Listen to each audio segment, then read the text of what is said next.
Good morning, good evening, wherever you are around the world.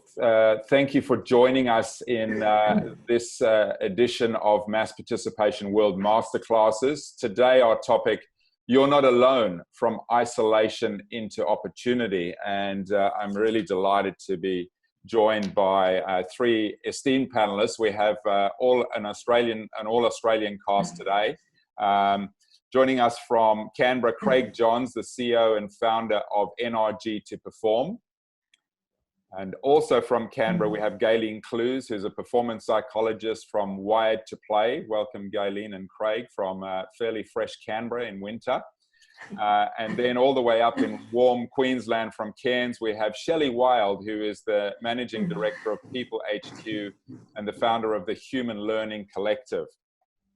For those of you that don't know me, I'm Robb. I'm the founder and CEO of Mass Participation World. Great to see a number of familiar faces on the attendees. We've had over 100 people that have signed up across the two sessions, this afternoon being the bigger session with the European and Asian time zones. But really excited to have the opportunity to discuss what I think is very current. The background to this, for those of you that might have seen my post, I was talking to a friend based in Italy last week, and he shared with me that in over 5 weeks, he'd had no human interaction apart from his trips to the supermarket. When I asked him how that felt, he shared that it was extremely challenging, particularly at nighttime. So I felt an opportunity, recognizing that there's probably many people, not only in our industry, but all over the world, that are going through similar situations at the moment. So moving on to just a little bit of housekeeping, please keep yourself mute. There is an opportunity. I have the chat box up, so I'm looking at that all the way through. There will be time for questions at the end of the session, but also I'll be looking to see if I can weave those in during the course of it. We've allocated an hour, so the intention is to finish as close as possible to 10 o'clock Australian time, where most of the panels are, 7 o'clock Bali/Singapore time, where I am. Just quickly touch on a couple of other quick initiatives for those of you that are not aware. Every Monday, we have a session called Strength in Numbers, which is at 8:30 a.m. Singapore time and 4:30 p.m. Singapore time, where I literally host a Zoom chat room for people in the industry to come along, share their challenges, hear what's happening around the world, and we get people from literally all over the world logging in for that. If you don't have the login details, a lot of this is posted on my various channels, but please feel free to email me directly, chris@chrisrobb.asia. Another initiative which has been going about 3 weeks now is called the Aid Station, which is daily interviews with people from the industry, again, from all over the world. They're 15-minute pre-recorded interviews that go live every day. Today, coincidentally, we have Azran Osman Rani, who's joining us on this afternoon's panel from Malaysia. But we've had people from all over the world, including the likes of Andrew Messick, the global CEO of Ironman. And then next week's topic, just quickly, we're going to be talking about social distancing. We're going to be working with Paul Foster, who's the founder of One Plan out of London, and Marcel Altenberg, who's a senior crowd lecturer at Manchester Metropolitan University, and just seeing what the social distancing means and some modeling for the mass participation industry. Over the course of today, we're going to do our best to touch on 7 key areas. We're going to look at the opportunity that this crisis presents for some introspection, to revisit values and principles that guide us, and maybe understand that maybe there's a new relevance of our business, maybe a new relevance of our particular role, and what that might be impacting on our minds and where we might go forward. We're going to talk about the fact that, as many of us in the endurance industry, we already have a great base of skills. Not all of us have participated in endurance events, but we've been around it a lot to understand and recognize the value that those bring in these times of isolation. We're going to talk about constantly shifting goals. Like we stand here at the moment. I was talking to Andrew Messick, and he was saying he tells his team that imagine that you're in the last leg of an Ironman and you're in the marathon. The reality is, even if you're at the halfway of the marathon, you know that you've got 21 kilometers to go. Many of us don't know, or most of us don't know how far we've got until the end line, whatever that might mean for us, of our events coming online, going back to work, leaving isolation. And that obviously has some challenges. We're going to talk about decision-making processes. We're going to talk about the importance of planning recovery time. We're going to talk about the importance of creating a balance of current routine versus change. Lots of people getting excited about this is an opportunity to create new habits, which it obviously is, but how do we balance that with keeping some of our current paradigm? And then we're going to be talking about the importance of daily connection time and the impact that has on release of things like oxytocin and so on. So, and then we'll come back, we'll have some time for questions and we'll wrap, and I'll go back to each of the panelists, and we'd like to give you 7 key takeaways, 7 little techniques that you can apply on a daily basis to help you from this theme of isolation into opportunity. So it's not just going to be a whole bunch of chat, but hopefully some practical tools that you can take away with you. And I'm going to start by throwing to Shelley up there in Cairns. Shelley, on our planning call yesterday, you shared a quote from Winston Churchill: "Never let a good crisis go to waste." And you spoke about that in the context of this is an opportunity for us to have some time of introspection, to look at our own values and guidelines and guiding principles. I'd love you to talk a little bit more about that, if you wouldn't mind. Oh, sure. It's one of my favourite quotes of all time. And I've sort of been in and out of a few crises myself over a lifetime, like many of us. And what I love about that particular quote for us now is the reminder of the opportunity. And there's 2 things that have come up for me with opportunity. I've noticed that there's a slowing down and there's an equal opposite force of almost craziness. And I've had to sort of balance which one I want to play in. And I've chosen to play in the slowing down and introspection part to see what the opportunity is for me on the inside. And what I've noticed is that the crisis around me externally has given way to an opportunity to really explore changes within me. How am I going to respond to this crisis? What does it mean for me? What does it mean for my business? What does it mean for my enterprises? And then I started to think about the really important aspects of the brain needing some certainty in things. And I think you're going to explore this later in the call, Chris, around, the need for us to be searching so hard for some sense of certainty as we go through this crisis. And the certainty for me internally came back to a set of values that I could live this crisis by, either now or into the future, so that I could be starting to play around with a narrative that I would need as I changed myself to deal with the crisis, but also then to deal with what's coming, because I know we're going to have to reinvent our businesses in our lives. So I've been playing around with this introspection piece, and I've been looking at my own values. I've been looking at what values I want to keep and which values I'm going to need to go forward. And I've been looking at my principles, and I've been playing with them in 2 ways. One is, what values do I need to anchor me, and what principles do I need to guide me? So there's been these 2 pieces that I've been playing with, which have really helped me. So that's what I've been playing with, and that's why that quote meant so much to me. But I know that you've got a few thoughts on this too, Craig, as well. Yeah, I think it's important. When crisis happens, we do go very internal, and I think it's important to take that opportunity to sit back and think about, what is driving me? What is my purpose? And what do I need to change? And it's both professionally and personally. What do I want to change right now? And I think it's important to understand that it's the opportunity to put things in place that set you up for the future. It's not just a band-aid solution that happens now. It is, what can you upgrade yourself during this time? And that introspection gives you that quality time to think about that, where you're away from a lot more distractions than you normally have. And it gives you that chance to understand it. So think about, what do you want to change, or what can you upgrade that will help you be better? And just make sure that you're not setting new habits that are going to form along this, the next few months, that aren't going to support you in the future. So think about those. I think that's really important. Oh, that's lovely. I know for me, it's been like a bit of a defrag. So a resetting. That's a great term, defrag. Yeah, love that. Love that. Yeah, I mean, from my perspective, it's interesting listening to you talk about the calm and the speed, Shelley, and also talking about Craig setting stuff up for the future. I was in a situation like a lot of people working in the sports industry in the last couple of months, where I was meant to be on the plane to the US for a training camp leading up to the Olympic Games. 2 days beforehand, made the decision, maybe not a good idea to go. And this was before the shutdown started to occur, which was fortunate because I would have then ended up in the US and would have been able to get back to Australia. But I used the 2 weeks that I was meant to be at the training camp to do exactly what both Shelley and Craig have just talked about. How can I relook at what I'm going to do in terms of my professional workspace? And I used that 2 weeks quite productively and decided the values that you're just talking about. Values to me were the number of people I can help, whilst at the same time still managing a viable business in the area that I work in.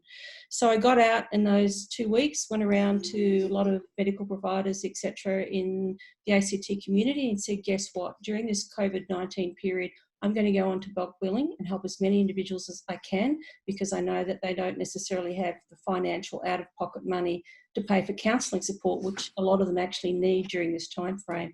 So that meant then I had to take on a lot more clients than I would normally do, because now I'm only doing the bulk billing. So I had to keep in mind what both of you are saying. How am I going to do this? Literally triple my caseload, but not burn myself out. So I became very mindful of making sure that my mornings are very protected.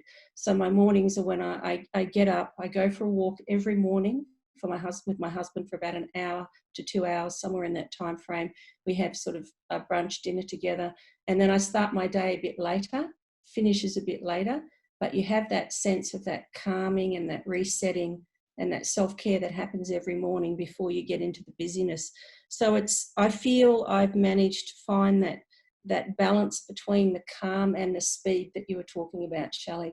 When I get started during the day, it's like an assembly line, bang, bang, bang, bang, bang. But knowing that I have that respite every single morning is the recharging and the refueling time. What I love about what you've said too there is the sense of principles that arrive. For me, principles are a trade-off. You know, I'm going to do this, but I'm not going to do that. You know, and it's like setting a new standard for where I want to be. You know, I'm going to always walk, you know, if I can think while I do it, you know, or I'm going to take joyful work as opposed to crazy hurried work, or I'm going to help people during this crisis and not actually expect a return on investment. Those sorts of things, I think, has been a beautiful time for us to set those principles as well. I love and it feels good. It does. It feels amazing.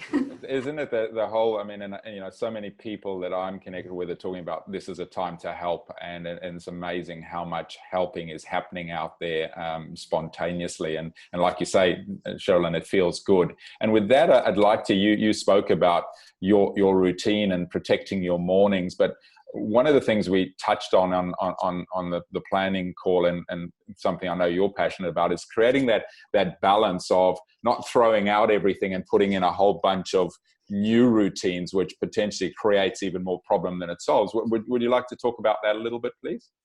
Yeah, no, I think that's a really good point, Rob. So with a lot of the clients that I'm actually working with right now, because things are chaotic, they've sort of let go of the routines and structure that they had during their day.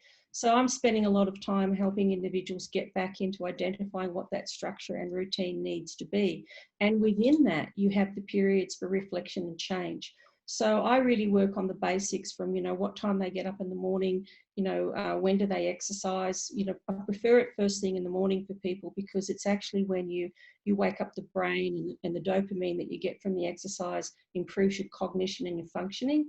So the morning time then post-exercise is usually when they're most creative. So it's then slotting in that couple of hours to do reflection or planning on how they're going to adapt or change, or for university students or high school students, it might be when they're doing their study time, and actually structuring it all the way through their breaks, their afternoons.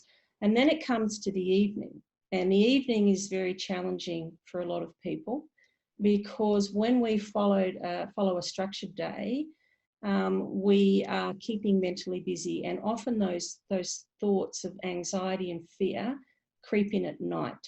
So we need to actually have a plan for how we're actually going to manage that in the evening. So the way that I suggest it to people is what I call a stepping down approach. So the brain needs time to physically recover and rejuvenate. And being busy on social media or flicking through and surfing the net is not rejuvenation for the brain. Rejuvenation from the brain is mentally slowing down. So I often say to people, if you get off the busyness of the interaction of the online work and you move, say, to watching just a movie on television, you're stepping down to more passive. You're going from interactive to passively viewing. And then you can step it down again by actually then, you know, half an hour before you go to sleep at night, you might read a book. So we're stepping it down from passively viewing of a movie to something that's even more passive, which is reading, or even better, an audio book where you can actually turn the light off in your bedroom. So you no longer have the impact of light interfering with melatonin production, which is really important in the sleep-wake cycle. And now you're just passively listening. And so it's actually helping people wind the brain down over the evening to the point where then it's now resonating at a slower pace and they can actually get to sleep. So it's sort of giving people those sorts of assistance in terms of helping them get back to their structure and their routines during the day, and practical strategies to actually help them wind down and get through that difficult evening period where we have a tendency to overthink. Yeah, oh, there's some great tips there. I was going to come to you next, Craig, actually, so I might just go on with that. Is that, you know, one of the things we spoke about is that as many endurance athletes in this group, whether you're organizing them or participating in them, we haven't all participated in endurance events, but there's, you know, this structure that you have to put in place if you're training for something like an Ironman. And the point that I was wanting to make and that we discussed is that many people in the group and in the industry have these skills already. They've been disciplined enough, but they've got so stressed out that they've let this kind of like go out the window. So maybe to pick up on that and share with that would be great, please. Yeah, good point. So what we find during this time, and what we've seen a lot of people do, is they're sprinting and they're trying to sprint for a whole marathon. They forget that this is not just a 1 week or 1 month or 2 month scenario we're facing. It's a long-term thing, and we need to treat it as though we would training for an endurance event. We need to realize that there's a bigger goal in the future we need to look at. But along the way, we need to be careful around how do we channel our energy during this time.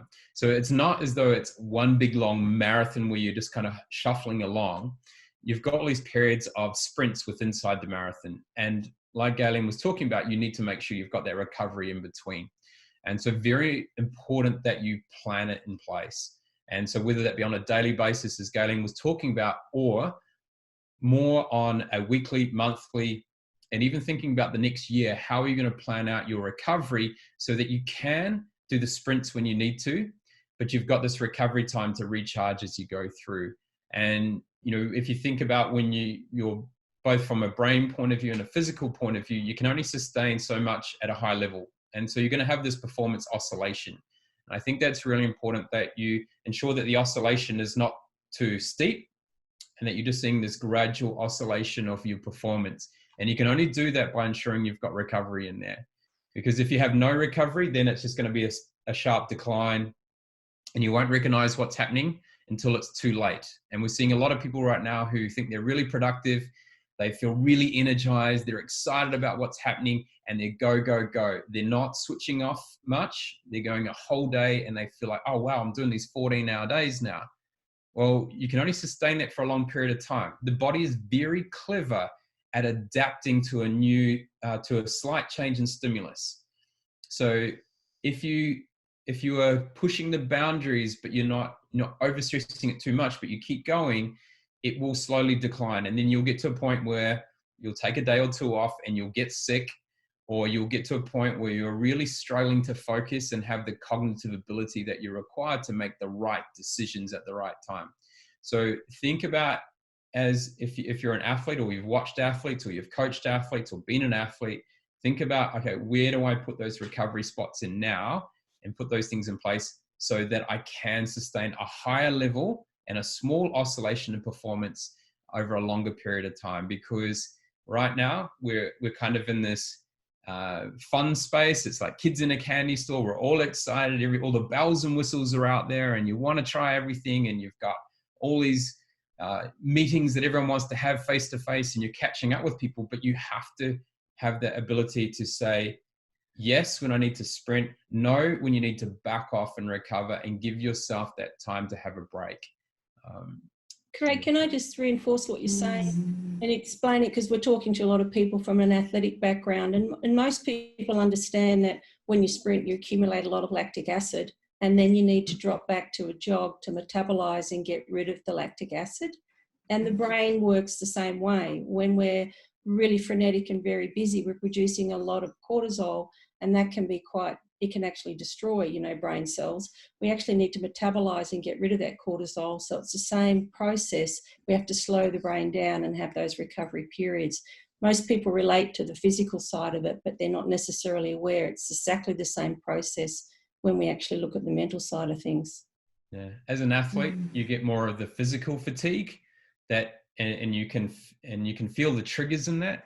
When you're in a working space, especially when you're sitting at a computer a lot, it is majority psychological fatigue. And unless you're having some catastrophic event or you're in a real hands-on job, which most of you probably aren't at the moment, then it will be that psychological. And it's, as you say, it's harder to pick because the body is so clever at adapting to it.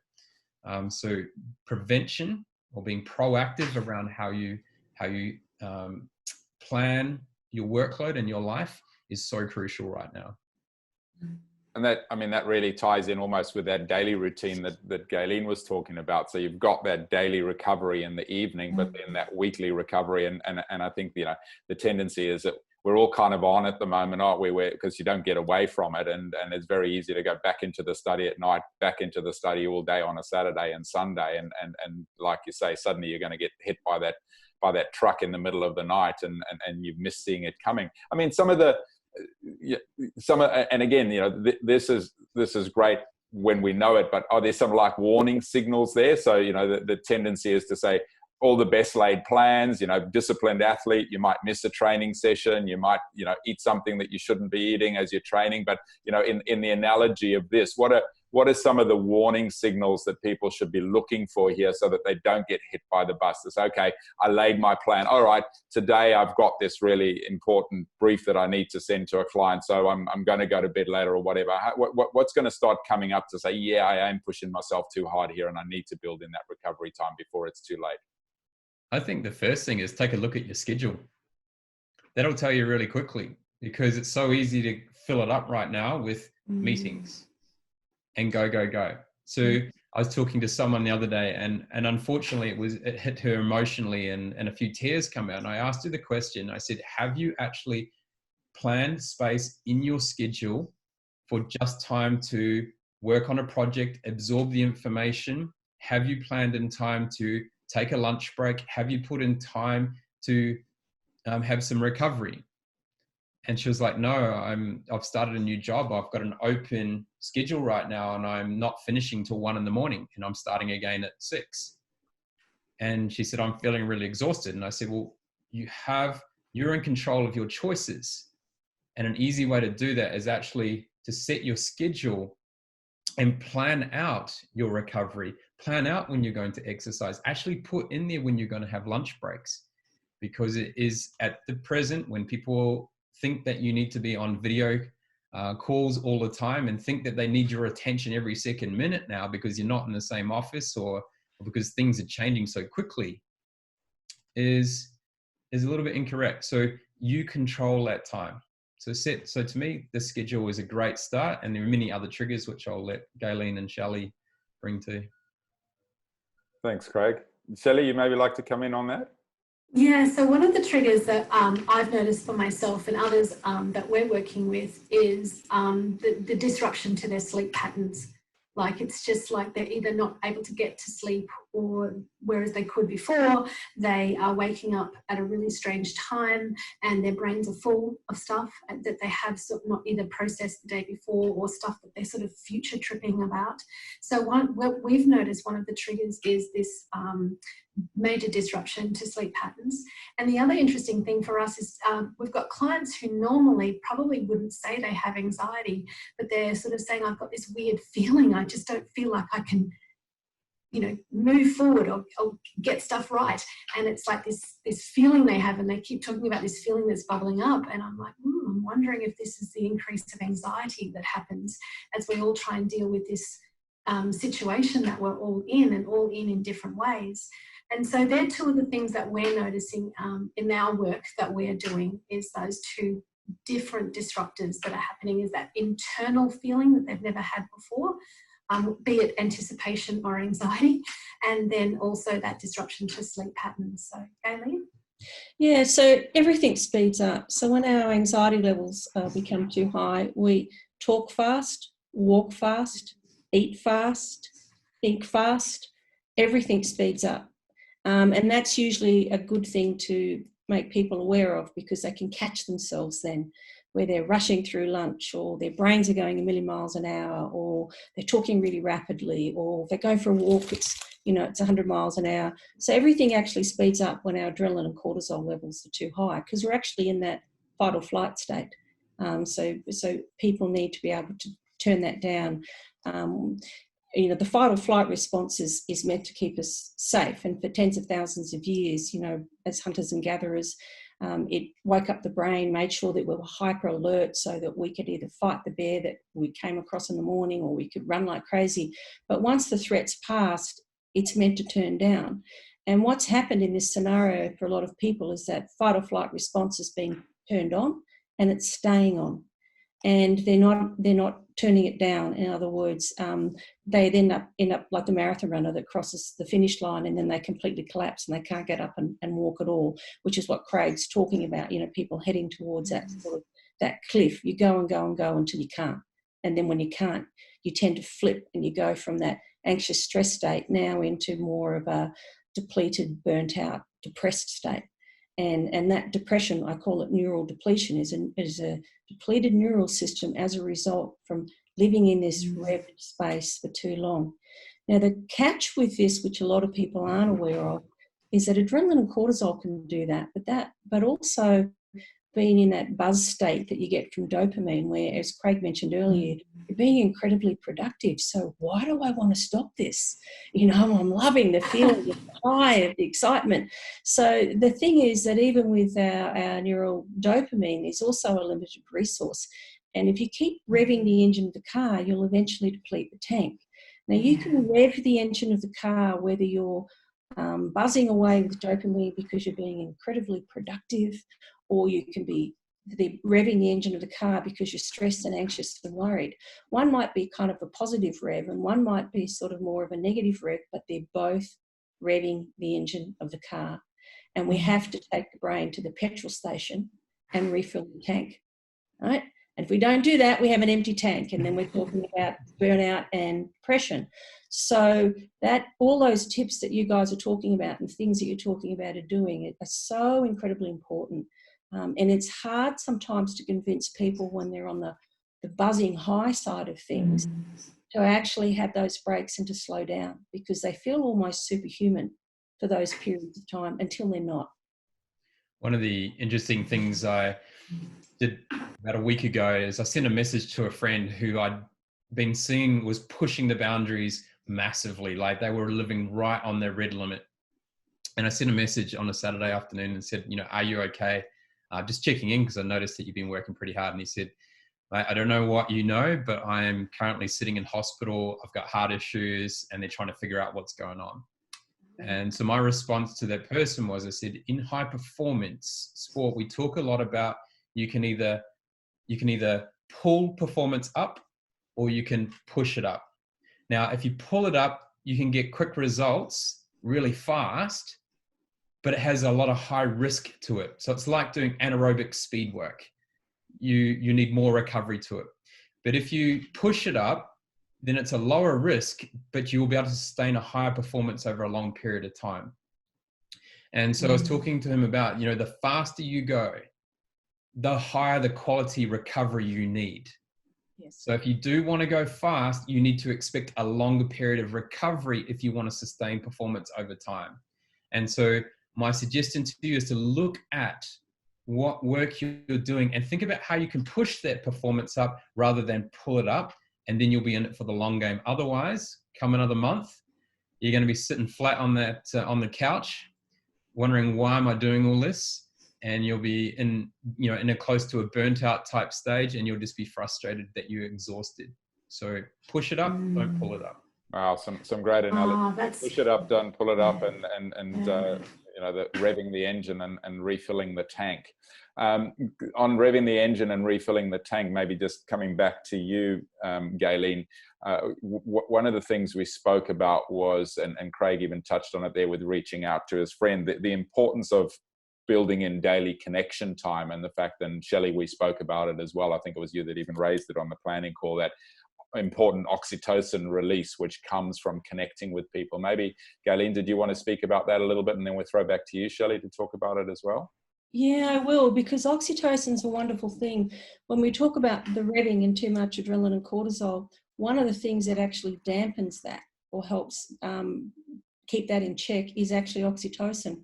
And if you look at it from a biological level, oxytocin is strongest between a mother and a newborn baby, and the reason for that is to create the bonding. So if mum's had the baby and all of a sudden a life's being threatened, she'll actually take the baby with her and not just leave it on a rock and flee.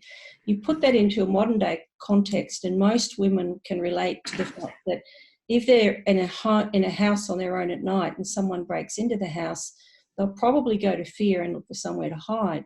But as soon as you put a small child in that house with them, they'll more often than not do something different. So the scenario is the same, but having the child there, the bonding that the oxytocin creates, all of a sudden gives the mother the courage and the strength to stand up to the intruder and say, get out of the house and away from my kids. So oxytocin in that context has kept the fear and the anxiety in check. And that's one of the things that it actually does at the brain level. So the oxytocin, we know that social support, outside of probably sleep, which Shelley mentioned, is absolutely probably the number one critical thing for mental health and well-being. The number two on the list would be social support and social connections, for a whole host of reasons, but there is actually that biological component to it as well. That increase in oxytocin actually can help downregulate and keep some of the anxiety and stress that we're feeling in check on a biological level, as well as on a practical level, the connecting with other people. And sometimes we're not even looking for solutions or answers from those people. We're just needing someone to listen to us, someone to give us that sense of validation that, yes, it is really difficult right now. And that provides an enormous amount of support for people to then sort of be able to do some of their own problem solving around it. But that connection and that social connection is incredibly important. My biggest concern for clients that I have right now are the ones that are socially isolated. So perhaps they're living in Canberra, for example, they're students, they don't have any family here, they're in apartments on their own, they don't have an established friendship group. And they're individuals that I make sure that I check in with every single week, because they're the ones that are most vulnerable. And now that we're sort of getting a little bit more comfortable with the lockdown, I'm really trying to encourage them to find just one other person that they can do a walk and talk with at a socially safe, social distancing, but so that they get out, they have the sunshine, they're walking in green open spaces, and they're doing it with another person to get that social connection, because it's incredibly important. Yes, I agree. And there's two things that for oxytocin that's been important for myself in particular on this occasion is the sense of connection that I need to have and maintain with the colleagues and clients around me. But when I'm more empathetic.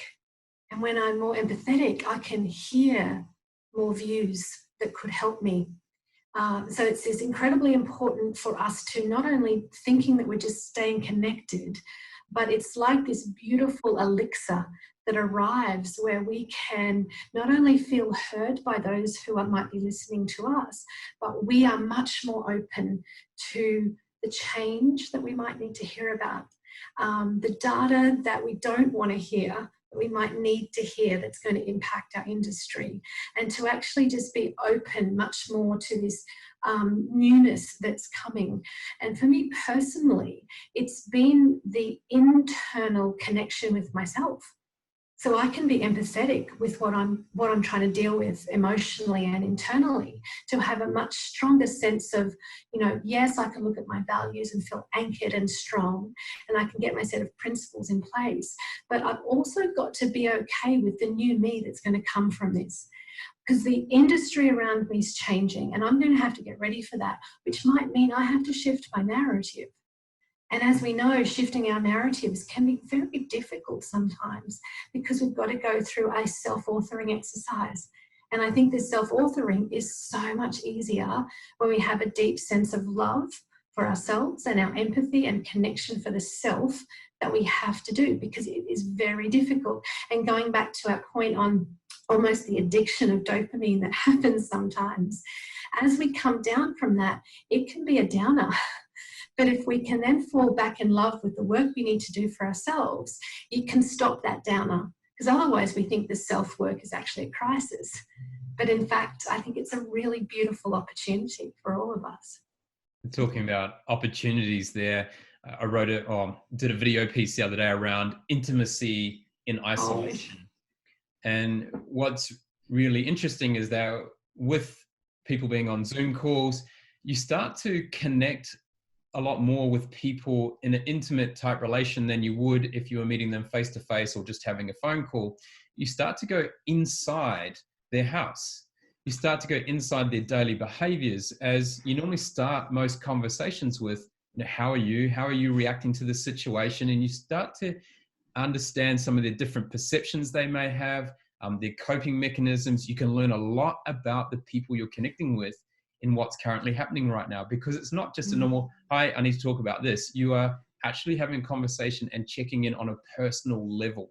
So the opportunity here to, if you're working in a team, is to understand your colleagues more effectively, but it also gives you a chance to connect with people you may not have connected with for a while, and start to, you know, develop a more intimate relationship that will help you in the future. And as we start to go back to the hormone things that are going on, because you are connecting or you're bonding beyond just the work relationship to a more intimate personal relationship, that starts to help you from a mental point of view as well, and for vice versa.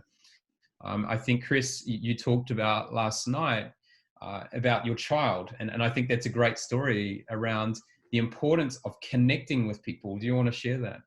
Yeah, so we had a situation. I've got a little 5-year-old boy that a number of you on the call know, and you know, we felt last week that Sam just wasn't really himself, and we recognized that he was struggling with lack of connection with his mates. So we've now got a daily.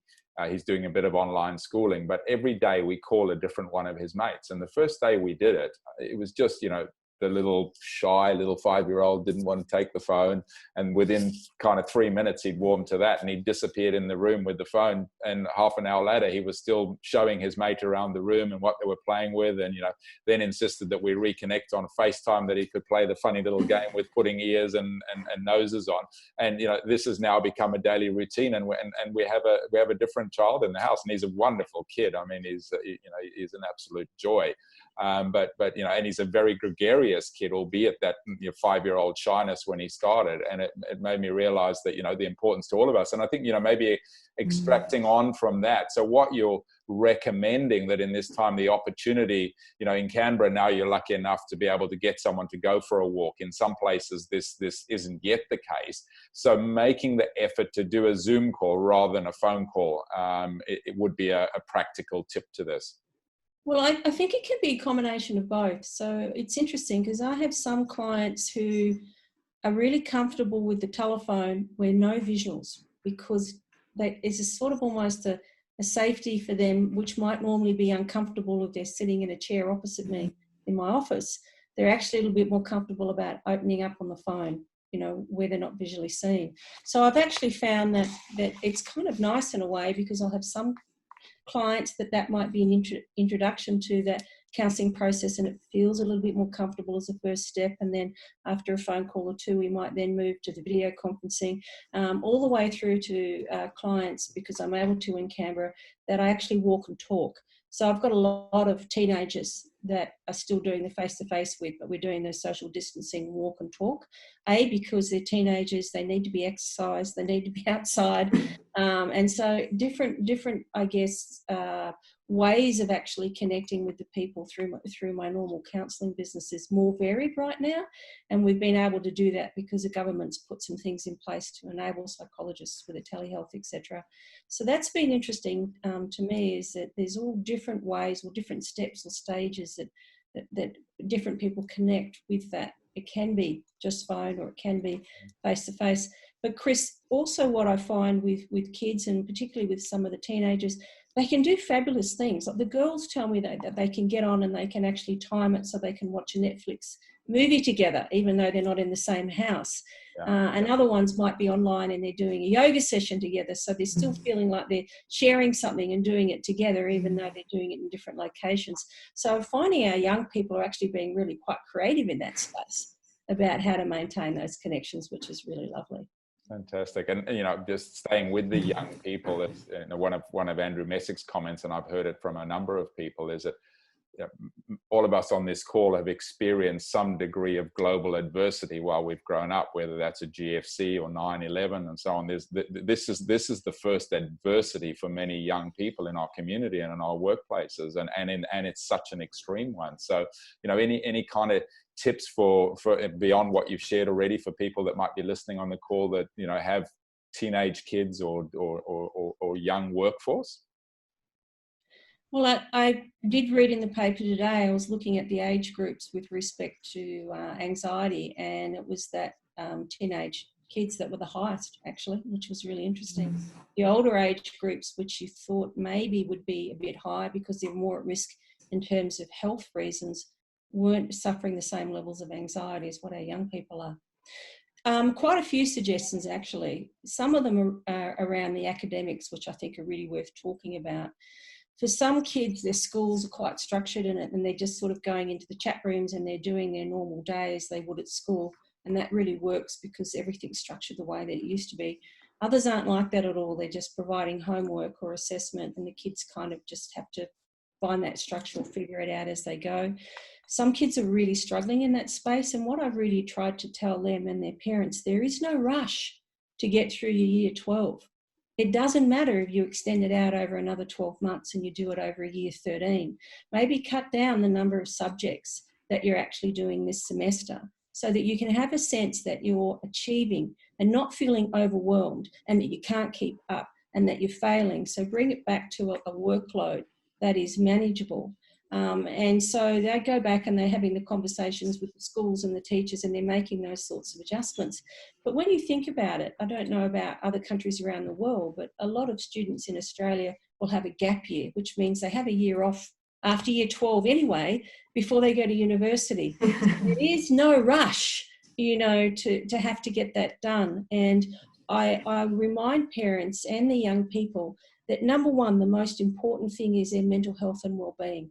So let's slow down some of the pressures in these really unusual times and come up with more creative and practical ways of giving the kids loads that they can manage with, and make those adjustments so that they can then settle down and be less anxious, because right now they're very anxious. Yeah, it's a great point. It's, you know, so many people generally, I think this whole rush of, you know, we got so much to do, and I'm sensing that with friends. You know, some people are saying this is great, we've got so much time. Other people are saying we're overwhelmed, that we've got so much on our plate. And with that, I'd like to maybe move to probably the final question. And again, the chat box is open, so if you've got any questions that you'd like for the panel, please put them through. We've got about another 10-14 minutes, and we'll take one more question, and then we'll one more question to the panel, and then we'll come back and sum up. But this constantly shifting goalposts, I alluded to it in, you know, the conversation with Andrew Messick about, you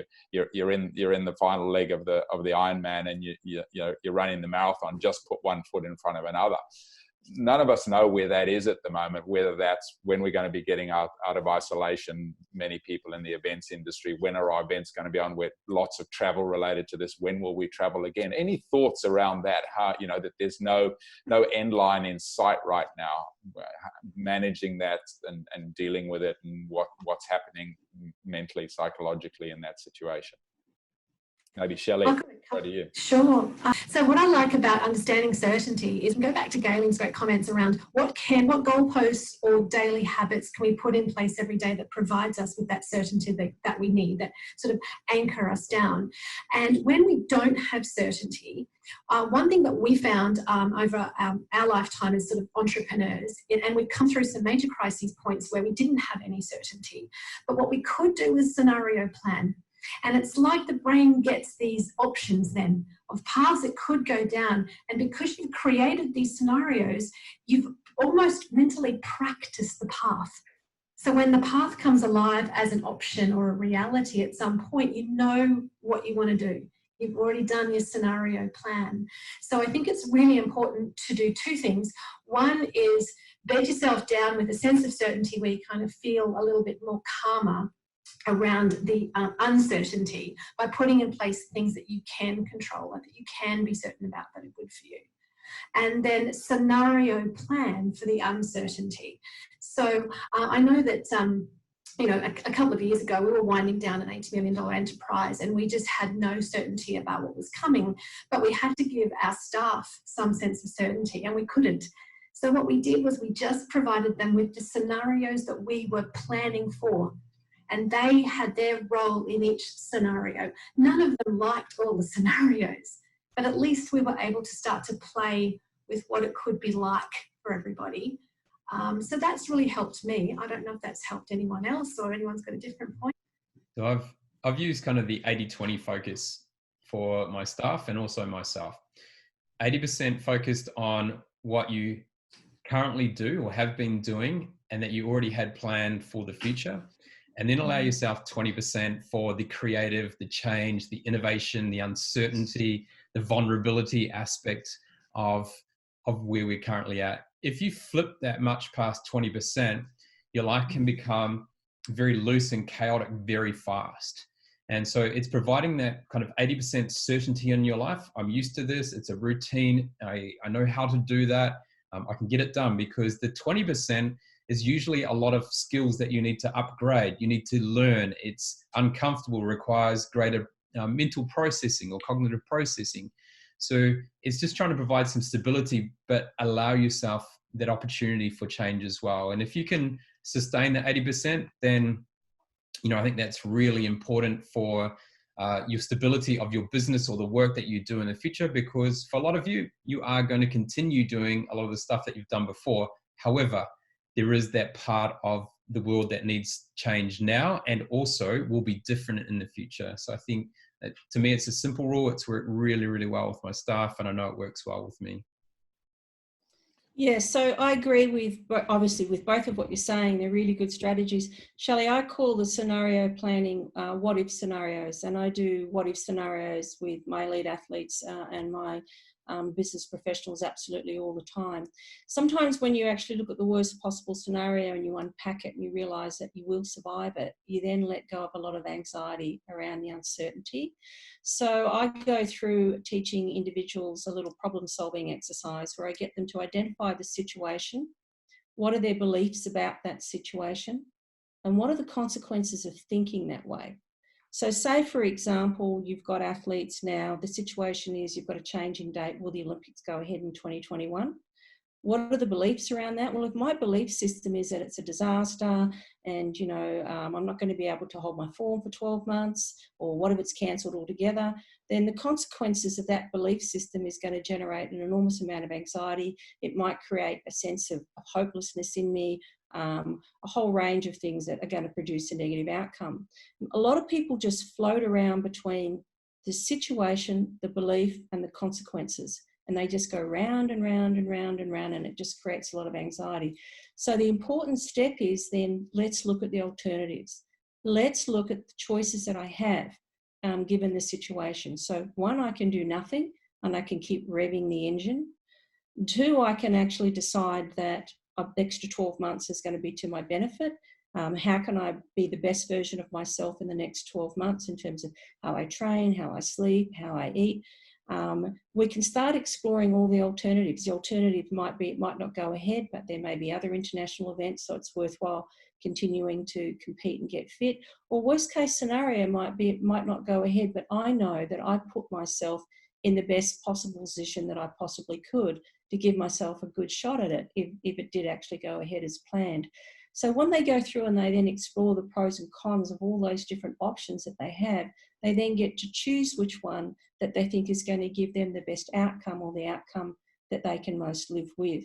And it takes a little while, you know, working people through that process, but it provides some time to think about things, to reflect on things, and then usually they'll make, you know, the best choice. It might not be the choice they want, which is definitely the games are going ahead, but they'll make the best choice with the option that they currently have available, you know, to themselves. And it also gives them the opportunity of seeing how unhelpful it is just to spin around in situation, beliefs, consequences without unpacking it further, and provide themselves with a little bit of a roadmap of how they're now going to tackle the uncertainty of what's actually happening. Yeah. One of the other tools that I use quite regularly is the impact versus effort priority 2x2 matrix. And so if it's got high impact with low effort, then they're the things that you should target first. If it is low impact, high effort, you throw it straight in the bin. So you look at your to-do list, throw it straight in the bin. And then the ones in between, they're kind of if you get time to. But quite often, you'll find that the things that are important for you for both now and the future will be in that high impact, low effort space. So that's a really easy tool to use. And you spoke about, you know, getting rid of that daily overload with just picking maybe 3 things that you're going to focus on. There's this, you know, tendency to have a to-do list that's this long and be overwhelmed, but to be very clear, maybe using that matrix to say, these are the 3 things that I focus on today, and everything else is a bonus. I think it was Warren Buffett who has said that you pick the top 2 things out of your to-do list, and then you throw the rest away and don't worry about them. Just focus on the top 2. So that was something he used, and it works. Obviously, he's been very successful. To me, you can generally handle 3 things each day. Any more than that, it can start to get into that overwhelm, anxiety, and if you don't achieve it, then, you know, that has a longer term effect. But generally, we can achieve 3 things in one day, and, you know, so it's just being selective of those pretty quick, and you can use the impact versus effort. Got to be a little bit careful, because sometimes we can get caught up in the now. So just make sure you take into consideration there's the now and a bit of the future in there as well. Otherwise, you might be creating a lot of impact with a little amount of effort right now, but it doesn't serve you in the future. So just be a little bit careful of that. Right, folks. There's no questions in the chat yet, so I'll assume that there are no questions. If anyone's got any, please pop them in. Obviously, if there's something that comes to you afterwards, feel free. Again, I mentioned a couple of you may have joined late. My email, chris@chrisrobb.asia. Shoot that through, and I'll try and get one of the panelists to answer it for you. But look, so many amazing nuggets in there. I'm going to come back to each of the panelists, and we're going to come up with 7 little key takeaway tips, practical tips for you to use. Sherilyn's going to give us 3 and 2 each from Craig and Shelley. But, you know, just in terms of summary, some of the things that I've heard that have really resonated with me: the over-revving engine. Take it to the petrol tank and refill it, but make sure that you calm it down. And I guess aligned with that in some ways, no rush about, you know, the kids' education, the exams, but, you know, slow down generally with the over-revving engine and everything else you're trying to focus on. Recovery time on a daily basis, and kind of periodize, so that you're building that into you. The opportunity to sit back and look at our belief systems and understand what our relevance is going forward. We've heard it from a number of the panelists that, you know, roles are going to change. How relevant are we going to be? How much anxiety is that creating for you now whilst it's spinning around in your head, as opposed to saying, this is going to be my new relevance, whether that's in a scenario planning, what if situation of, I think my business could go this way or my role could go that way, but getting some clarity around that. The really important thing about social connecting, and again, I might be stealing some of the ideas that are going to be the practical tips, but that's fine. We can reinforce that, but that importance of social connecting and social connecting in a way that's comfortable for you. That may be on a phone without seeing the person. That may be, face to face if you're lucky enough that you can have a social distancing work. Yeah, I mean, many more that I could go to. I've got 2 pages of notes here, but why don't we start by coming back to the panel now, just to wrap up. We've literally got a couple of minutes to go.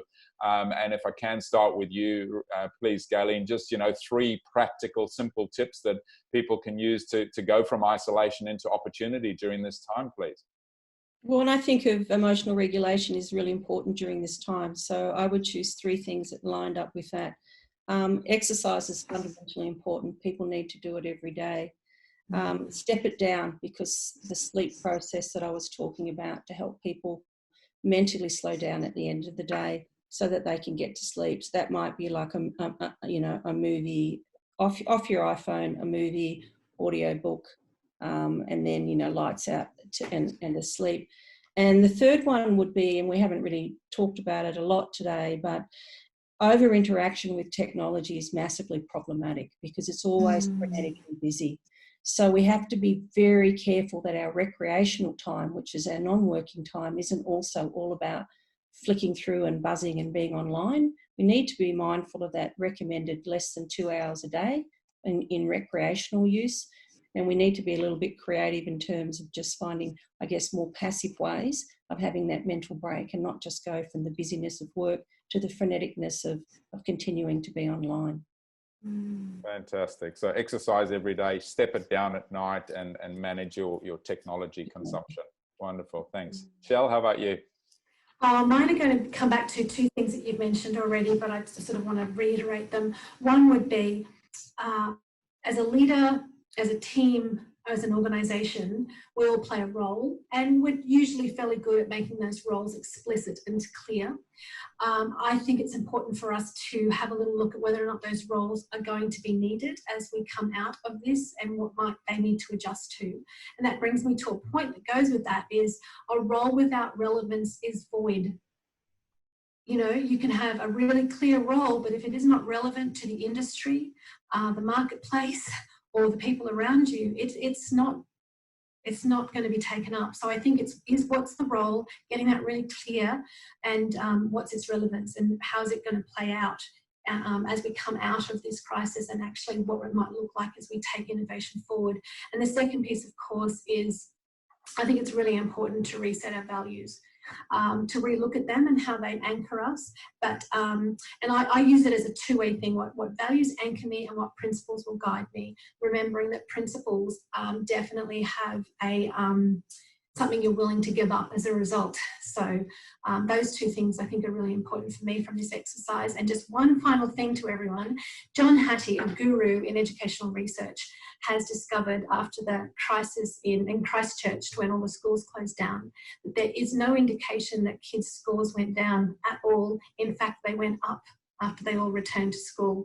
So I think there's some really nice research there for anyone who's interested in that aspect of, are we actually going to lose out in our learning? And so far the evidence is no. So a little bit of hope there for some of us. That's wonderful. And that's a big part of your space is education. You do a lot of work in education, Shelley. Thank you. So again, just quick summary, be clear on your role without relevance is void. And then reset your values and your principles, and be very clear on those. And principles means something that you might need to let go of if it doesn't align with your principles. How about you, Craig, please? So I'm going to base my first one off Richard's great question there. Could boredom eating be a problem during shutdown? And my response to that is feed your brain. And think about, because you can either end up in the kitchen quite regularly during this time as either boredom, or that you're overstimulating. So you're getting too much cortisol going on, and you end up there. It's kind of it's a safety thing that you want to eat. So feed your brain, think about what foods you're eating, and also a lot of the time hydration. So if you find yourself in the kitchen a lot, then take a glass of water first, wait 15 minutes, and then you'll determine whether you are actually dehydrated or you're actually hungry for a purpose.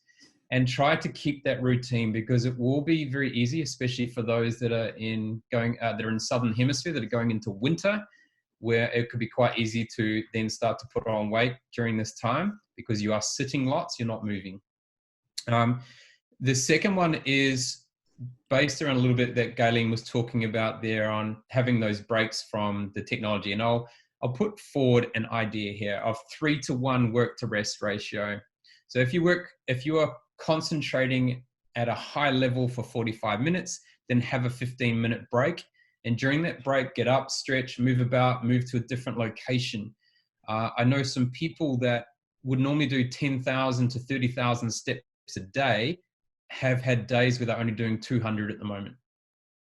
So it's important to keep moving as well. So 3-to-1. And if you look at a lot of the studies, if you look at a lot of the work that's done in sport, it's generally, if you want to sustain a high level of productivity or performance, then it's around that 3-to-1 work to rest ratio. Think about that throughout your day. Smokers, the smoko break, they probably had it sorted there where they used to go out every hour and have a smoke. Probably not always in the right way or not the healthiest way, but they actually were doing something from a mental break in that kind of a 3-to-1 cycle as well. So you can learn from them, but obviously not the bad habits there as well. So quickly, just eating and hydration, be mindful of that. 3-to-1 work to rest, to break, and then of course, keep moving in amongst that. I'm sorry, I do apologize. For some reason, I had the chat on the wrong setting, so I didn't see Richard's question. Are there any other questions that I've missed there? Is that the only one we've had? Yeah, okay, that's the only one. If there, for some reason I mentioned, as I say, please feel free to email me directly, chris@chrisrobb.asia. Be very happy to try and get those questions answered. We've run a couple of minutes over time. Apologize for that. Hopefully it was useful to everyone. A huge thank you. Gayelene, I know that you're a massively busy person. Thank you so much for making the time. Likewise, you, Shelley and Craig. We're going to be seeing Shelley and Craig. There is another session this afternoon at 4:30 p.m. Singapore time, where we'll also be joined by Azran Osman Rani, who's a very interesting man from Kuala Lumpur. He's the founding CEO of AirAsia X and currently involved in a health app and platform called Naluri, with quite a focus on mental health. And we'll then also be joined by Shane Bannon, who is the general manager of the Mitchelton Scott team based in Italy. And he's obviously got a stable of athletes spread all over the world that he's trying to manage and talk about No End Line. There's just been a new calendar announced by the UCI with quite a few question marks over it. So these athletes, lots of what Gaylene's dealing with at the moment, albeit maybe more short term in terms of a cycling race in the Olympics. But some really interesting conversation, again, with exactly the same title this afternoon. So if you'd like another dose and some more tips, we'd love you to join us. But thank you for taking up your time today to be part of it. Thanks again, Gayelene, Shelley, and Craig. Have a wonderful day or evening wherever you are. Thanks so much.